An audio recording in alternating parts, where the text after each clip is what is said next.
ரிஷப ராசிக்கார அன்பர்களே, உங்களுடைய வாழ்க்கையில நீங்க சின்ன வயசுல நிறைய விஷயங்களை பார்த்தீங்க. அது எல்லாமே உங்களுக்கு வெறுப்பையும் துன்பங்களையும் மட்டுமே தாங்க கொடுத்துருக்கு. இந்த ரிஷபராசினுடைய வாழ்க்கையில ஏன்டா வாழ்க்கையை வாழ்றோம், இன்னும் ஏன்டா உயிரோட இருக்கும், எப்பதான் சாமி எனக்கு சாவு வரும் அப்படின்னு தான் கேட்பாங்க. ஏன்னா இவர்களுடைய வாழ்க்கையில இழக்காத விஷயங்கள், இழக்கவே கூடாதுன்ற விஷயங்களை கூட இழந்துட்டு இப்போ என்னதான் இருக்கு வாழ்க்கையில இதுக்கப்புறம், அதான் எல்லாமே நம்மளுடைய வாழ்க்கையை விட்டு போயிடுச்சு அப்படின்ற ஒரு நிலைமைக்கு தள்ளப்பட்டிருக்காங்க இந்த ரிஷபராசிக்காரர்கள். ரிஷபராசினுடைய கவலைகளுக்கு ஆறுதல் சொல்வதற்கு கூட யாருமே இவர்களுக்காக இல்லைங்க. ரொம்ப எளிமையா சொல்லலாம், ஆனா இது உங்களுடைய மனசை காயப்படுத்தும். அது என்னன்னா, வாழ்க்கையில ஒரு அனாதையாகவே வாழக்கூடிய நபர்களாக இருக்கிறார்கள் என்றால் அது இந்த ரிஷபராசிக்காரர்கள் தாங்க. இவர்களுக்கு வாழ்க்கையில எப்பவுமே தேடுதல்கள், புரிதல்கள், நிறைய விஷயங்களை பார்ப்பாங்க, நிறைய விஷயங்கள் தெரிஞ்சுக்கணும்னு நினைப்பாங்க. அப்படி செஞ்சிருக்கக்கூடிய பல விஷயங்கள்ல இந்த ரிஷபராசிக்காரர்களுக்கு ஏமாற்றங்களும் தோல்விகளும் தாங்க கிடைச்சிருக்கு. அன்பு கிடைக்கும் நினைச்ச இடத்துல அன்புக்கு பதிலாக துரோகங்கள் கிடைச்சிச்சு. கூடவே இருப்பாங்க, எப்பவுமே என்னை விட்டு போக மாட்டாங்கன்னு நினைச்ச இடத்துல வெறும் துரோகங்கள் மட்டுமே மிச்சமாக இருந்துச்சு. ஒருத்தங்களை நான் உயிருக்குயிரா காதலிச்ச சாமி, அவங்க இல்லைன்னா நான் இல்லை அப்படின்ற அளவுக்கு காதலிச்சேன். அவர்களும் எங்க கிட்ட அப்படிதான் இருந்தாங்க. ஆனா ஒரு நாள் திடீர்னு வந்து பல காரணங்கள் வைக்கிற விதமா சில காரணங்களை சொன்னாங்க. என்னால எந்த ஒரு காரணத்தையும் ஏத்துக்க முடியல. ஆனாலும் அவர்களை என்னோட வச்சுக்கவும் முடியல. என்னை விட்டு போகணும்னு நினைக்கிறவங்கள நான் எப்படி சாமி பிடிச்சு வச்சுக்க முடியும்? அவங்களுக்கும் வாழ்க்கை இருக்குல்ல, என்னுடைய வாழ்க்கையை மட்டும் நான் பார்த்தா இப்படி அப்படின்னு சொல்லி தனக்கு பிடிச்சவங்களை கூட தன் முன்னாடி கண் முன்னாடியே வேறொருத்தவங்களுக்கு விட்டு கொடுத்துட்டு வாழக்கூடிய நபர்களாக இருந்துகிட்டு இருக்காங்க இந்த ரிஷபராசிக்காரர்கள். ரிஷபராசிக்காரர்களுக்கு இது மட்டும் பிரச்சனை இல்லைங்க, காதல் மட்டும்தான் பிரச்சனை கேட்டீங்கன்னா கிடையாது. வாழ்க்கையே பிரச்சனை அப்படின்ற மாதிரிதான் தினமும் இவர்கள் ஒவ்வொரு நாளும் கஷ்டப்படுறாங்க. நிறைய விதமான இடங்களுக்கு சென்று வேதனைப்படுறாங்க, தனிமையாக்கப்படுறாங்க. முக்கியமா இவர்கள் யாருக்கிடையாவது நெருக்கமா இருக்க முடியும்னு இப்போ எல்லாரும் சேர்ந்திருக்காங்க, ஒரு 10 நண்பர்கள், ஒரு 5 நண்பர்கள் சேர்ந்திருக்காங்க அப்படின்னா அந்த இடத்துக்கு போன உடனேயுமே இவர்கள் வந்தது உடனே அப்படின்னு எல்லாருமே அங்க இருந்து கலைஞ்சு போயிடுவாங்க. இவர்களுக்கு ஒண்ணுமே புரியாது, என்னடா இது நம்ம வந்தோடனே எல்லாருமே போறாங்களே, இப்போ நம்ம இருக்கிறது பிடிக்காம தான் போறாங்க போலயே அப்படின்ற மாதிரி இவருடைய மனசு உண்மையை தெரிஞ்சுக்கிட்டு வழிக்க ஆரம்பிச்சிடும். இது இங்கு மட்டும் நடக்கக்கூடிய ஒரு விஷயம் இல்லை, வீட்லயும் இது போல விஷயம் நடக்குங்க. முக்கியமா சொல்ல போனா ஒரு விஷயத்த பேசிக்கிட்டு இருப்பாங்க வீட்டுல இருக்கக்கூடியவங்க, ஒரு முக்கியமான ஒரு விஷயமா இருக்கலாம். ஆனா இவர்கள் வந்தோடனே அமைதியாகிட்டு வேற ஒரு விஷயத்த பேச ஆரம்பிச்சிருவாங்க. அப்படி வீட்டுல நடக்கக்கூடிய விஷயத்த கூட தெரிஞ்சுக்க கூடாது இந்த ரிஷபராசிக்காரர் அப்படின்ற மாதிரி எல்லா விஷயத்தையுமே ஒதுக்கி வைப்பாங்க. ஒரு நல்லது கெட்டதுக்கு போனா கூட இவர்களை கூட்டிட்டு போகணுன்ற எண்ணமே கிடையாது. நீ எங்க வீட்டு பையனாப்பா அப்படின்னு கேட்கிற அளவுல இவர்கள் எல்லா இடத்துலயுமே இவர்களை ஒதுக்கிதான் வைப்பாங்க. முக்கியமா சொல்ல போனா இவர்களுடைய வாழ்க்கையில எந்த ஒரு நாள் எடுத்துக்கிட்டாலும் சரிங்க, அத்தனை நாட்கள்லையுமே அழுந்திருக்காங்கன்னு தாங்க சொல்லணும். சின்ன வயசுல இருந்தே இவருடைய பெற்றோர்களுக்கும் சரி, இவருடைய சகோதர சகோதரிகளுக்கும் சரி, இவங்க கூட இருக்கக்கூடிய யாருக்குமே இவர்களை பிடிக்கும்ன்றது கிடையாதுங்க. எல்லாரையும் இவர்கள் வெறுத்து ஒதுக்குவாங்க. அதாவது இவங்களை பிடிக்காது அப்படின்றதான் எல்லாருக்குமே உண்மை. யாராச்சும் இவங்க எப்படி சொல்றேன்னா, இவங்க கிட்ட நெருக்கமா வந்தாலே போதும், இவங்க கூட எது பழவ, இவங்க ஒரு அதிர்ஷ்டம் கட்டவன், இவங்க கூட சேர்ந்தா உனக்கு பிரச்சனை அப்படின்ற மாதிரி எல்லா விஷயத்தையுமே தப்பு தப்பா சின்ன வயசுல பேசி பேசி பேசியே இவருடைய மனசை அப்பவே பலவிதமான நேரங்கள்ல காயப்படுத்திட்டாங்க.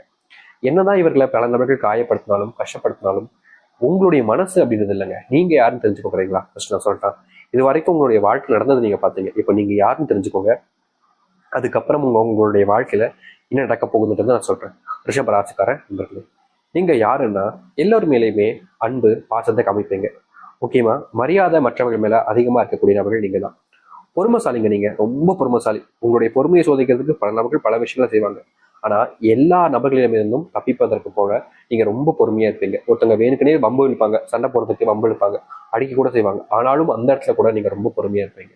ஏன்னா ஒரு நேரத்துல நான் கோவப்பட்டுட்டேன் அப்படின்னா நிச்சயமா அது பெரிய பிரச்சனையா இருந்தது தெரியும் ரிஷபராசிக்காரர்களுக்கு. இவருடைய கோபம் வந்துருச்சு அப்படின்னா மிகப்பெரிய ஒரு பிரச்சனையாக்கிடுவாங்க. அந்த அளவுக்கு கோபம் வரும். அதுக்கப்புறமா இவர்களை தடுத்து நிறுத்துறதுன்றது முடியாது. அதனாலேயே இவர்கள் எப்போதுமே பொறுமையா இருக்கணும்னு நினைப்பாங்க. இவர்கள் மற்ற நபர்களுக்கு உதவி செய்வாங்க. தேவைப்படும் போது யார் யாருக்கெல்லாம் உதவி தேவையோ அதை விட பல மடங்கு நம்மளால என்ன செய்ய முடியுமோ அது எல்லாமே செஞ்சு கொடுப்பாங்க. இப்படி இவருடைய குணத்துல மற்றவங்களுக்கு உதவி செய்வது, மற்ற நபர்களுக்கு விட்டு கொடுப்பது. என்னை விட உனக்கு கிடைச்ச சந்தோஷமா இருப்பேன்னா அதை நீ எடுத்துக்கோ, என்னை விட்டுட்டு போன்னு நினைக்கிறேன்னா நீ போய்க்கோ, எனக்கு கிடைக்கிறத கூட உனக்கு கிடைச்சா அது உனக்கு யூஸ்ஃபுல்லா இருக்குன்னா அதை நீயே வச்சுக்கோ அப்படின்ற மாதிரி பெருந்தன்மையோட மனசோட இந்த ரிஷப ராசிக்காரர்கள் எல்லாருக்குமே எல்லா விஷயங்களுமே விட்டு கொடுத்துருவாங்க. இது எனக்கு தான் வேணும், இது நான் யாருக்கும் கொடுக்க மாட்டேன், இது எப்படி நான் உனக்கு விட்டு தருவேன் அப்படின்ற மாதிரி எந்த ஒரு விஷயத்தையும் பிடிச்சு வச்சுக்காம வேணுமா எடுத்துக்கோ அப்படின்ற மாதிரி கொடுத்துருவாங்க. இவருடைய குணம் என்பது இப்படிதாங்க. முக்கியமா பணம் இருந்தா கூட சாப்பாட போறாங்க அப்படின்னா கூட எல்லாருக்கும் கிடைக்கிற மாதிரி வாங்கி கொடுப்பாங்க. தான் கம்மியா சாப்பிட்டாலும் பரவாயில்ல, மற்றவங்க யாரும் கம்மியா சாப்பிடக்கூடாதுன்னு நினைக்கக்கூடிய நபர்கள் தான் அது இந்த ரிஷபராசிக்காரர்கள். இவருடைய குணம் அப்படிப்பட்டதுங்க. ஆனா இவருடைய சுற்றி இருக்கக்கூடிய நபர்கள் எல்லோருமே ரொம்ப ரொம்ப இவங்களுடைய வாழ்க்கையை கஷ்டத்தை கொடுக்கக்கூடிய நபர்களாக இருக்காங்க. இதனால் வரைக்கும் இப்படிப்பட்ட ஒரு வாழ்க்கையில வாழ்ந்தீங்கல்ல, ஆனா இனி வரக்கூடிய காலங்களை பார்க்கணும்ல. உங்களுடைய மனசை பார்த்தாச்சு, நீங்க வாழ்ந்த வாழ்க்கை பார்த்தாச்சு, ஆனா இனி வரக்கூடிய வாழ்க்கையை பார்க்கணும்ல. அது என்ன, எப்படிப்பட்ட வாழ்க்கையை இந்த ரிஷபராசிக்காரர்கள் வாழப்போகிறார் என்பதை பற்றி பார்ப்போம். அதற்கு முன் நம்முடைய சேனலுக்கு நீங்கள் ஒரு புதிய பார்வையில் இருப்பினும் இதுவரைக்கும் நம்ம சேனலை சப்ஸ்கிரைப் பண்ணாமல் பார்க்குற போதும் சேனலை மறக்காம சப்ஸ்கிரைப் பண்ணிக்கோங்க. அப்பதான் ப்ரோக்ராம் எடுத்தாலும் உங்களுக்கு நோட்டிஃபிகேஷன் வந்து கொண்டே இருக்கும். முதலாவதாக உங்களுடைய வாழ்க்கையில நீங்க வேலை சம்பந்தப்பட்ட பிரச்சனைகளை பார்த்துட்டு அதை எப்படி மாறுதுன்றதை தெரிஞ்சுக்கோங்க. இவர்கள் வேலைக்கு போவாங்க, ரொம்ப சீக்கிரமாவே வேலைக்கு போயிடுவாங்க. என்னைக்குமே தாமதம்ன்றதே இவர்கிட்ட இருக்கவே இருக்காது. இந்த ரிஷபராசிக்காரர்கள்ட்ட எந்த அளவுக்கு முடியுமோ அவ்வளவு சீக்கிரமா வேலைக்கு போய் எல்லோருடைய முன்பும் அங்க வேலைக்கு போய் உட்காருவாங்க. இப்படிப்பட்ட இந்த ரிஷபராசிக்காரர்கள் தினமும் இப்படி பண்ணிக்கிட்டு இருப்பாங்க. முக்கியமா வேலையில எந்த ஒரு குறையும் இருக்க விட மாட்டாங்க. பொய் பேசியோ இல்ல ஏதாவது தப்பான விஷயங்களை பண்ணியோ வேலையில பேர் எடுக்கணும்னு நினைக்க மாட்டாங்க. உண்மையை பேசுவாங்க, உண்மையான விஷயங்களை பண்ணுவாங்க. மற்றவர்கள் தப்பா நினைச்சாலும் பரவாயில்ல, உண்மையாதான் இருப்பேன் அப்படின்ற மாதிரி அந்த வேலை செய்யக்கூடிய இடங்களுக்கு உண்மையா இருந்து எல்லா விதத்திலையுமே முன்னேற்றத்தையும் கொடுப்பாங்க இந்த ரிஷபராசிக்காரர்கள். ஆனா என்னதான் இவர்கள் இந்த அளவுக்கு ஒரு கம்பெனில ஒரு இடத்துல வேலை பார்க்கும்போது அவர்களுக்கு அவருடைய எப்படி சொல்றதுன்னா, ஒருத்தங்க வேலை இவ்வளவுதான்ப்பா செய்யணும் அப்படின்றது இருக்கும். அதையும் தாண்டி வேலை செய்யறதையும் தாண்டி அவங்களுக்கான வேலையாக எப்படி சொல்றதுன்னா, ஒருத்தங்களுக்கு அடிமையா எப்படி சொல்றதுன்னா சம்பளத்துக்கு வேலை செய்யறதும் அவங்களுக்காக வேலை செய்யறதுன்றதுல டிஃப்ரெண்ட் இருக்கு. நிறைய பேருக்கு தெரிஞ்சிருக்கும், ஒரு சில நபர்கள் தெரியலன்னு கூட தெரிஞ்சுக்கோங்க. இப்போ நீங்க உங்களுடைய வீட்டு வேலையை பார்க்கறதுக்கும் அடுத்தவருடைய வீட்டு வேலையை பார்க்கறதுக்கும் வித்தியாசம் இருக்குல்ல, அது போலதாங்க இந்த ரிஷபராசிக்காரர்கள் அடுத்தவர்கள் நம்ம வீடுன்றதெல்லாம் பார்க்க மாட்டாங்க. எந்த அளவுக்கு நம்மளால அவங்களுக்கு எந்த அளவுக்கு நம்மளுடைய வேலைகளை அவங்களுக்கு முடிச்சு கொடுக்க முடியுமோ அந்த அளவுக்கு எந்த ஒரு இடத்துலையுமே குறை வைக்காம சிறப்பான முறையில முடிச்சு கொடுக்கக்கூடிய நபர்கள் தான் அது இந்த ரிஷபராசிக்காரர்கள் தான். என்னதான் இந்த ரிஷபராசிக்காரர்கள் எந்த ஒரு விஷயத்திலையும் குறை இல்லாமல் ரொம்பவே தெளிவா சரியான முறையில முடிச்சு கொடுத்தாலும் மற்றவங்க முன்பு இவர்களுக்கு வெறும் கோமாளி அப்படின்ற மாதிரி தான் பேருங்க, ஆர்வக்குளர்ன்ற பேருங்க, ஏண்டா அதிதீவிர ஒர்க்கர் அப்படின்ற மாதிரி பேருங்க.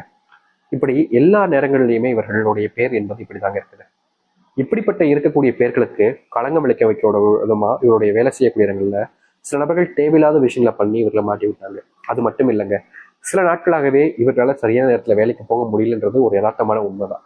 அப்படிப்பட்ட காரணங்களை வச்சும் இவர்கள் மேல தப்பான பேர் வந்துருச்சு. அதாவது பல நாட்கள் பல வருஷங்கள் இவர்கள் கஷ்டப்பட்டு உழைச்ச விஷயங்களை ஒரு சில தினங்கள்ல ஒண்ணுமே இல்லாம ஆக்குறாங்க அப்படின்னு சொல்லுவாங்க பார்த்தீங்களா, அது போல நடக்கக்கூடிய விஷயமாக மாறிடுச்சு இந்த ரிஷபராசிக்காரர்களுக்கு.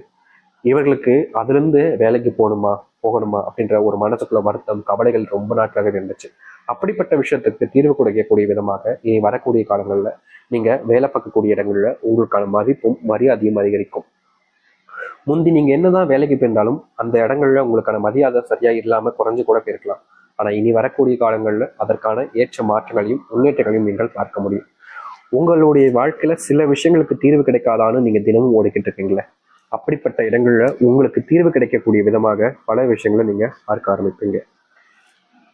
அடிமட்ட தொண்டனாக இருந்து அடிமட்டத்தில இருந்து நீங்க வாழ்க்கையில முன்னேறக்கூடிய நபராக இருப்பீங்க. இனி வேலை செய்யக்கூடிய இடங்கள்ல ப்ரொமோஷனும் சம்பள உயர்வும் கட்டாயம் கிடைக்கும்.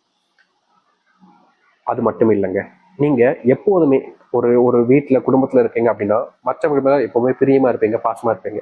ஆனா அவர்கள் அப்படி இருந்ததே கிடையாது. ஏன், திருமணம் ஆனதுக்கு அப்புறமும் சரி, திருமணத்துக்கு முன்னாடியும் சரி, குழந்தைகள் வந்ததுக்கு அப்புறமா சரி, எப்பவுமே இந்த ஒரு 3 வாழ்க்கையிலுமே நீங்க சரியான ஒரு வாழ்க்கையை வாழாம தவிச்சிட்டீங்க. ஆனா இனி வரக்கூடிய காலங்கள்ல சந்தோஷமான குடும்ப வாழ்க்கையை நீங்க வாழ ஆரம்பிப்பீங்க. முந்திதான் உங்களுடைய வாழ்க்கையில நீங்க எதிர்பார்த்த சந்தோஷங்கள் உங்களுடைய குடும்ப வாழ்க்கையில கிடைக்கல. எதிர்பார்த்தீங்க, அதற்கான முயற்சியும் எடுத்தீங்க, ஆனா நிறைவேறாத ஒரு குடும்ப வாழ்க்கையாக இருந்துச்சு. அப்படிப்பட்ட ஒரு வாழ்க்கையில நீங்க எதிர்பார்க்கிற மாதிரி நிறைவேற்றிக் கொள்ளக்கூடிய வகைகள்ல உங்களுடைய குடும்ப வாழ்க்கையில மாற்றத்தை நீங்க பார்க்க முடியும். முக்கியமா இப்ப வரைக்கும் நீங்க எதிர்பார்த்த அந்த குடும்ப வாழ்க்கை சந்தோஷமான வாழ்க்கைன்றது இப்ப கிடைக்கும். கணவன் மனைவிக்கான பிரச்சனைகளும் சரி, முக்கியமா இவர்களுடைய வீட்டுல கல்யாணத்துக்கு அப்புறமும் இல்ல முன்னாடியும் தாய் தகப்பனுடைய வரக்கூடிய சண்டைகளுக்கெல்லாம் இதுவே கிடைக்காதான்ற அளவுக்கு இருந்துச்சு. அப்படிப்பட்ட விஷயங்களுக்கு தீர்வுகள் கிடைக்கும். கல்யாணமே ஆகாமலா இருக்கும்போது பொன் வீட்டுக்கு சைடும் சரி, பசங்க வீட்டு சைடும் சரி, அவங்க ரொம்ப டார்ச்சர் பண்ணிடுவாங்க, இந்த அது அப்படி இது அப்படின்னு. அப்படிப்பட்ட விஷயங்கள் இனி இல்லாமல் இருக்கும் உங்களுடைய வாழ்க்கையில. நீங்க இனி வரக்கூடிய காலங்கள்ல உங்களுடைய பிரிஞ்ச நபருடன் சேர்ந்து வாழக்கூடிய நிலைமைன்றது ஏற்படும். திருமணம் ஆயிடுச்சு சாமி, ஆனா பிரிஞ்சு போயிட்டாங்க, காதலிச்ச சாமி பிரிஞ்சு போயிட்டாங்க அப்படின்றது பாத்தீங்களா, அதற்கு முற்றிலுமான தீர்வு கிடைக்கக்கூடிய விதமாக ரிஷபராசிக்காரர்களுக்கு மாற்றம் என்பது ஏற்படும். நீங்க உங்களுடைய வாழ்க்கையில இது நாள் வரைக்குமே பிள்ளைகள் கூட சேர்ந்த நேரத்தை